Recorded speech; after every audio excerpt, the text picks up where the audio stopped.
welcome to the very first edition of the Roundtable show on Republic TV. My name is Sam Prempon, and it's my pleasure to be your host for this very first edition. On this platform, we discuss all the topical issues, all the issues that made the front pages of the various newspapers. And with me to do this discussion is no other person than my good friend and brother, Mr. Charles McCarthy, editor of the Hawk newspaper. Charles, you're welcome.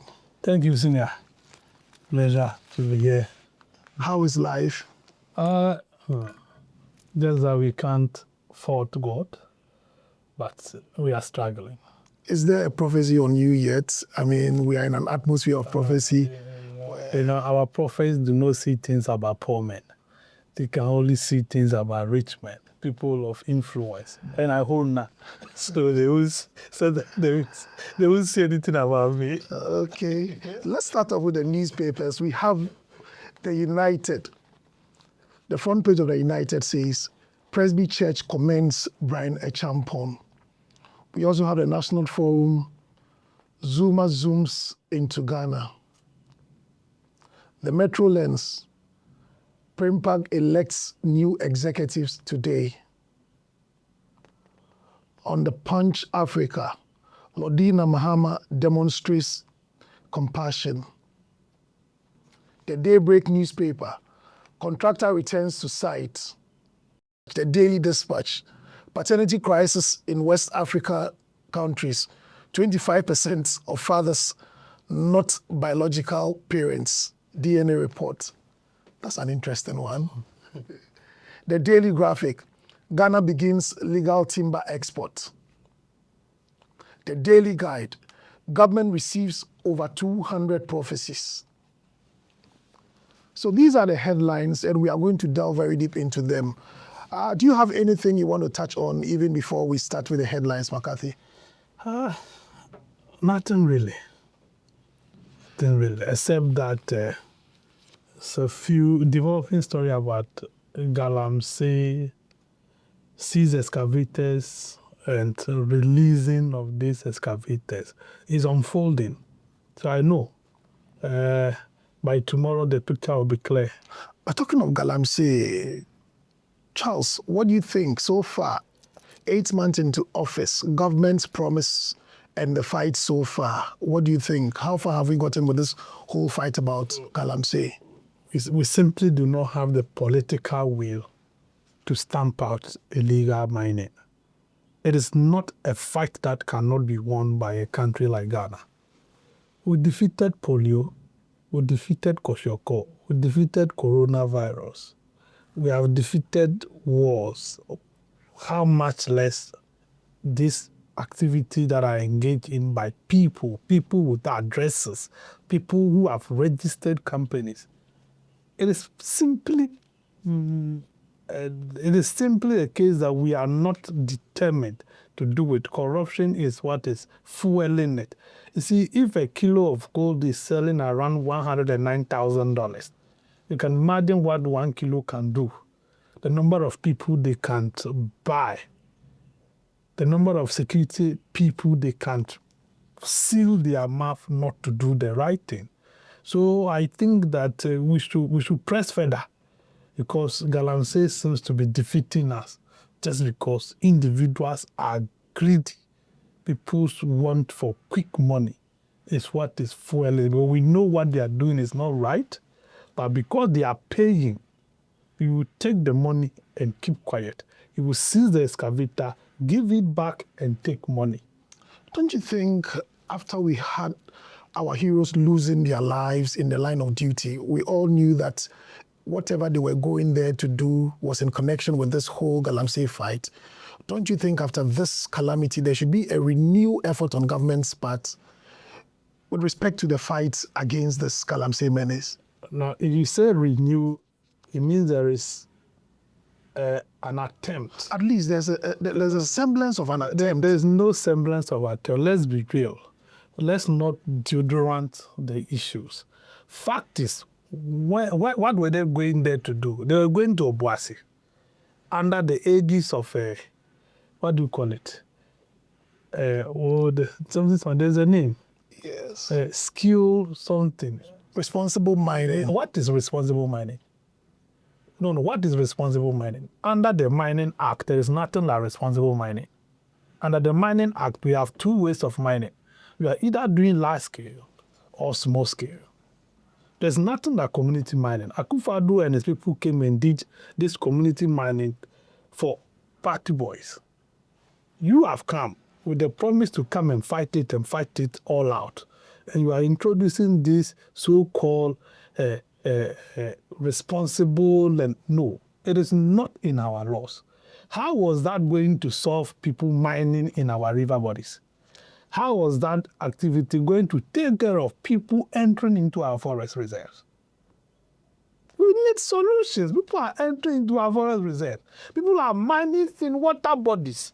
That is what we are talking about. The terminity levels have changed into abnormal proportions. We want solutions to this problem. And you say you are going to do responsible mining in Obuasi.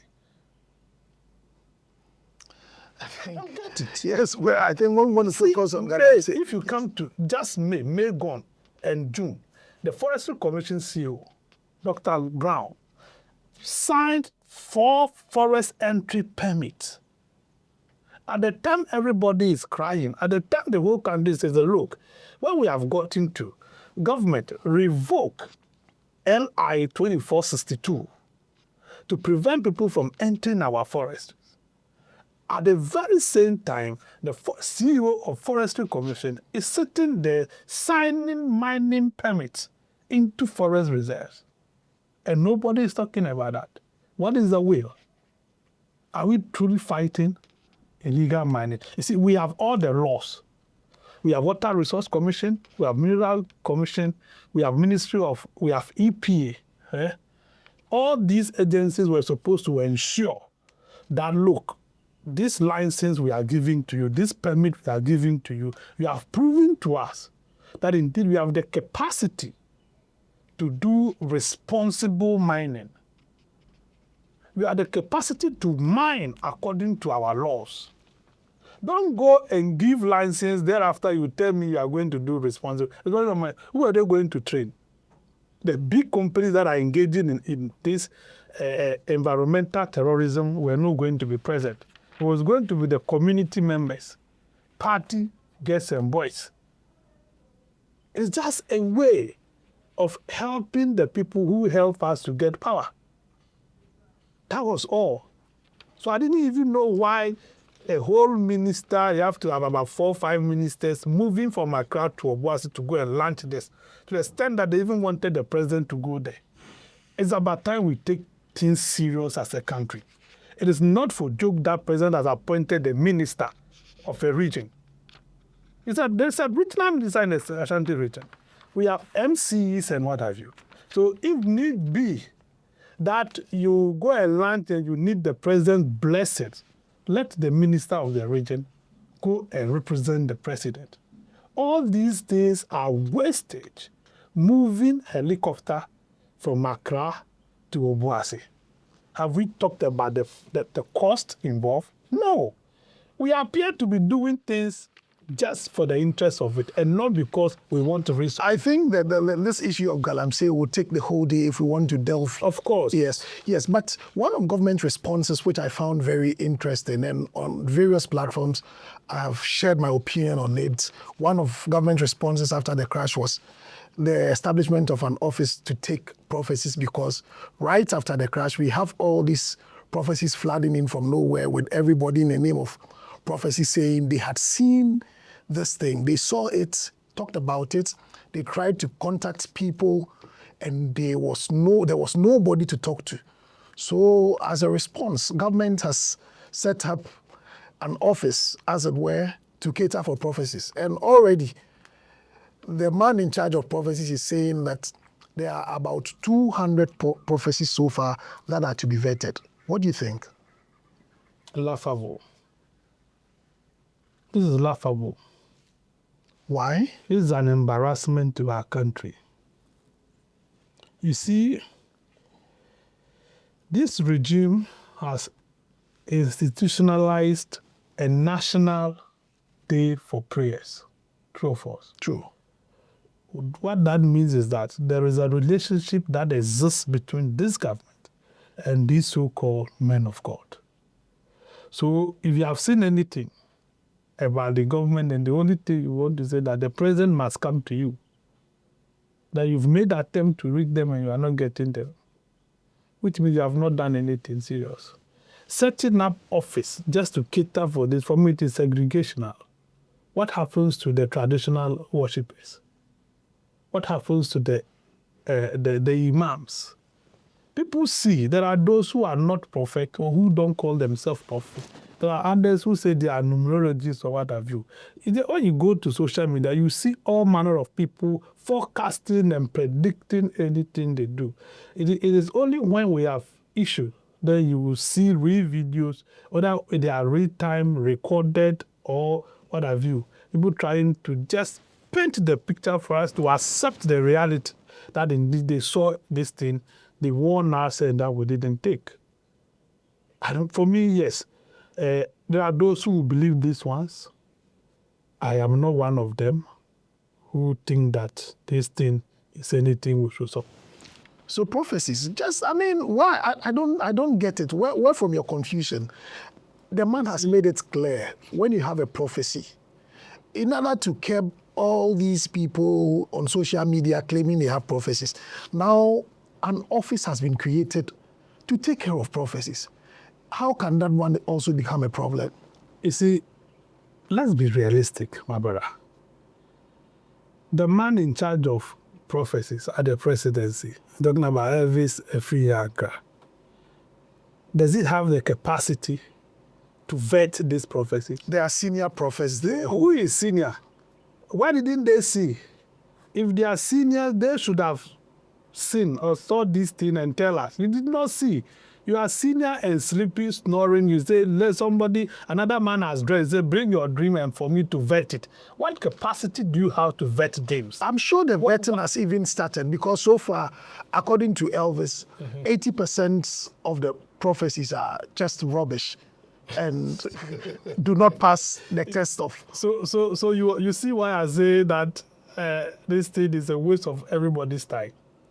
Now, what are the mechanisms of determining which prophecy is genuine and which one is a waste of people's time?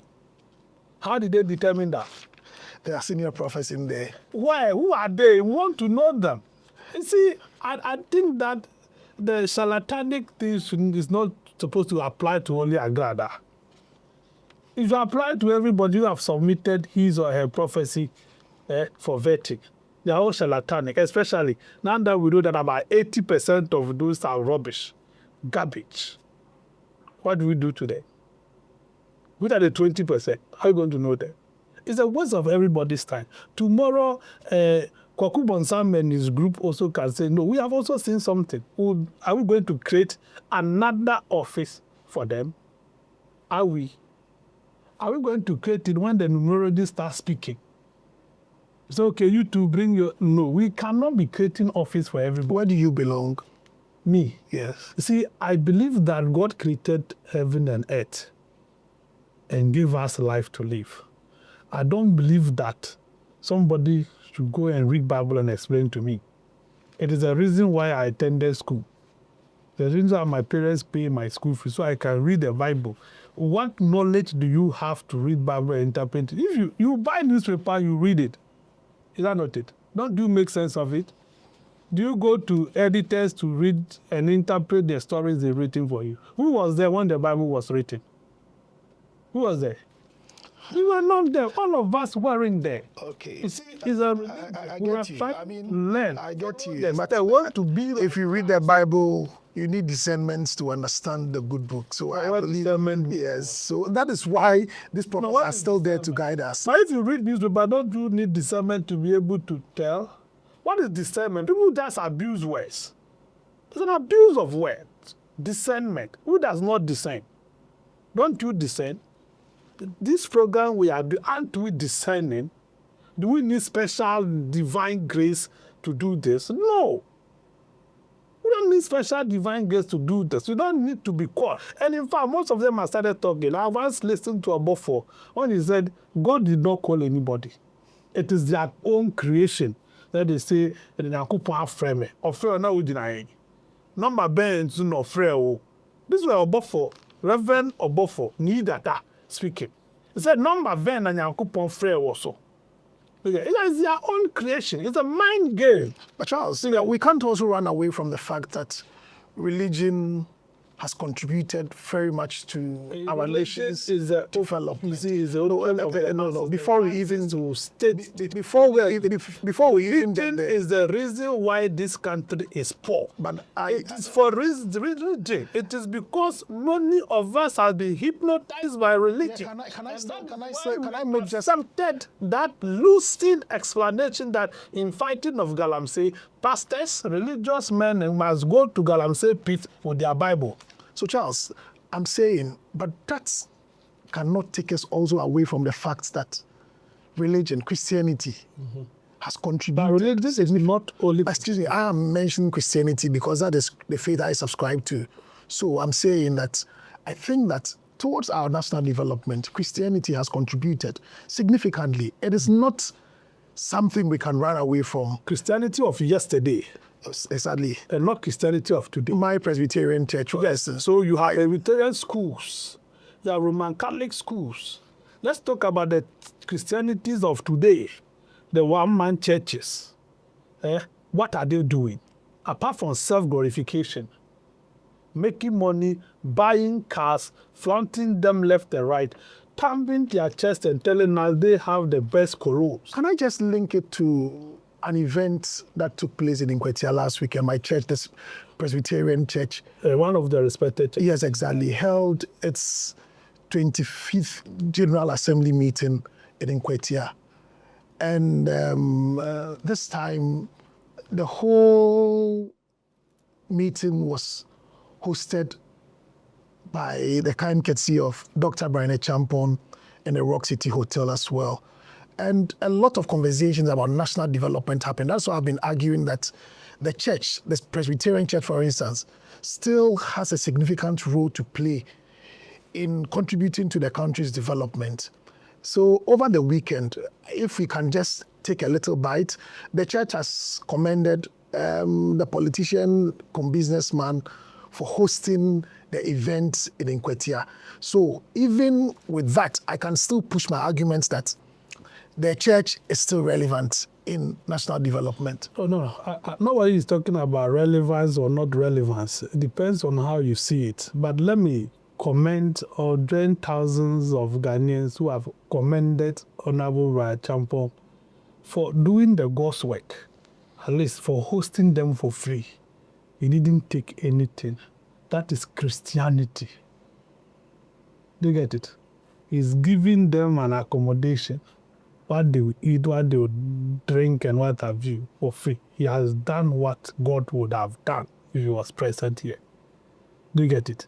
You see, living the life of Christ is knowing that me sitting here, I'm in need and coming to my aid.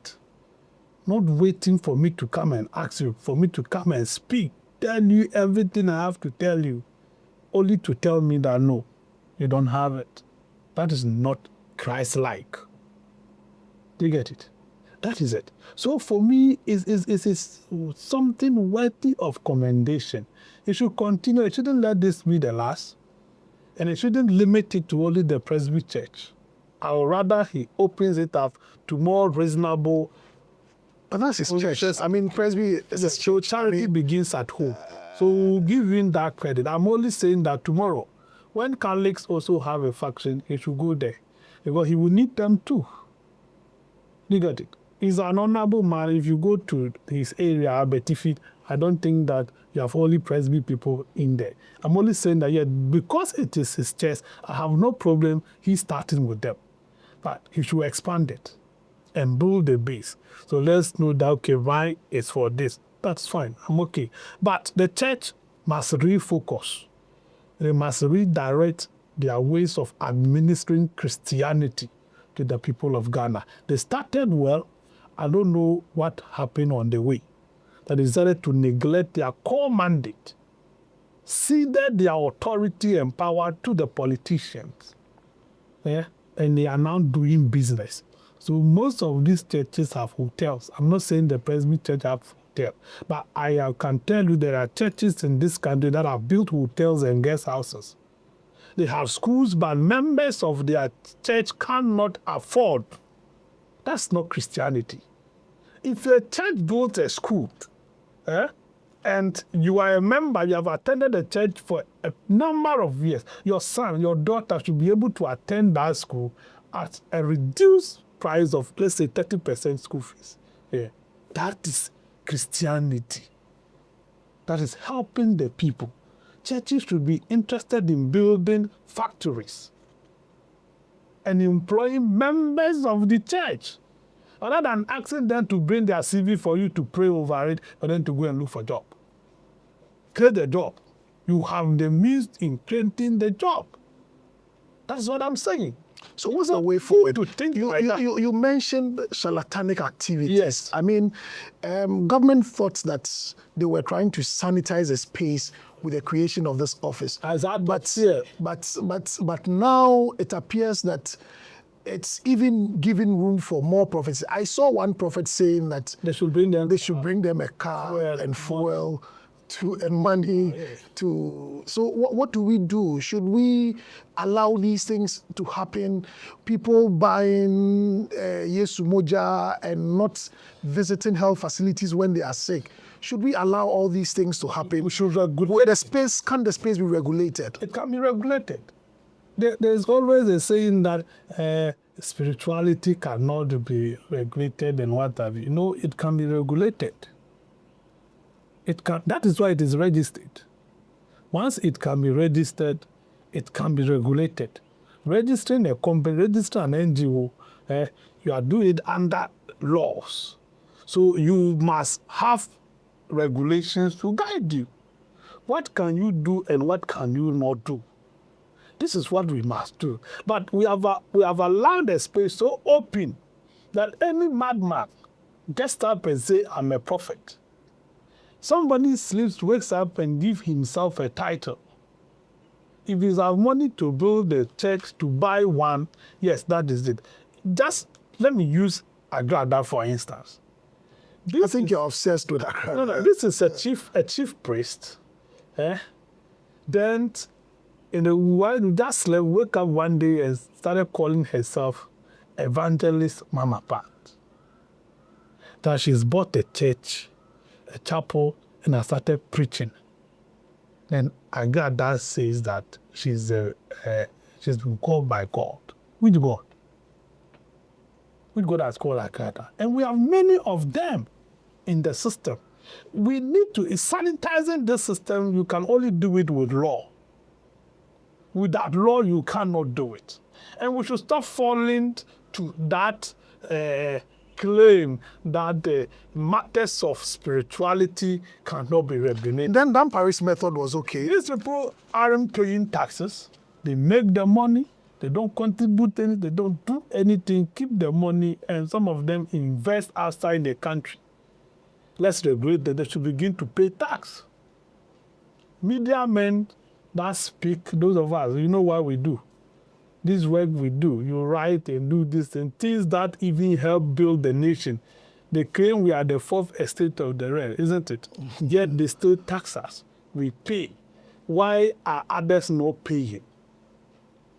The church, for me, must pay. Paying to the growth of the country is not, you have not done anything wrong. After all, you take tithe. Do you think paying alone can regulate the space? I mean, I'm just asking.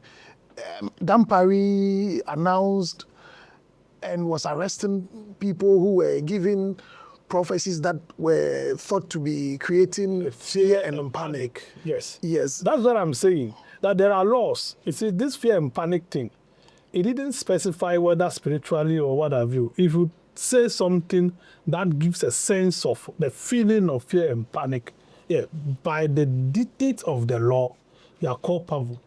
They must deal with you. So for me, yes, it is good. Whereas we got Dampire limited it to Christmas. It was this 31st thing. You see, that was his focus. It has been general. That from today to go, nobody, be a woman or a man, Don't come and tell us that this, that. If you have seen anything about somebody, Nicodemously, you can go to the person, you can reach out to the person and try to solve some of these things out, not to come and put it in a public space. I wanted us to touch on the Insawam Road. I understand the contractor is back on site, but I've been signaled that we have just 2 minutes. If you can touch on I that. don't know for why just they 2 are minutes. pampering that contractor. How special is he or she? That you will take a road, you promise us 18 months, it has elapsed, you are not doing 5 to 6 years, and you are still on the road. The contractor should be telling Ghanaians why he or she has failed to create an access road for us and allow us to use that bad road, and they don't even care. For me, to even go and beg this contractor, take money and come back to site is an insult to the people of Ghana. This is a sovereign nation for crying out loud. If you give him money and he's not willing to do it, chase him and bring another contractor. He's not the only contractor with equipment. He's not the only one who can buy excavators and graders and what have you. If he's not willing to do it, get him off, bring another person to do. Can't we learn from what Ibrahim Traore is doing in Burkina Faso? You import the equipment. The young men in the country, most of them know how to use this equipment. Put them on it. Give them small stipend. We have some 41 seized excavators already. They are selling them. They are giving them out. And I'm telling you this on authority. Somebody has taken $2 million and has released the 41 excavators. That's a serious allegation. I am telling you this. Not as I said, by the close of the day, the future will be clear. When I started, it wasn't this bright out. So you will get it. Somebody took $2 million and released the 41 excavators, seized and impounded at Simpa Junction, Takwa. Just yesterday. Those excavators have been there over 3 months. Yes. Well. All too soon, we've come to the end of a very exciting conversation. I wish we could go on and on with Charles McCarthy in the studio. I mean, the insight, the perspectives, always very rich. Charles, thank you for coming. Thank you. And keep watching Republic TV. Subscribe to our channels. Watch us on YouTube, and you will have us on Republic Online. Thank you very much for watching. It's been me, your host, Sami Frimpong. Thank you.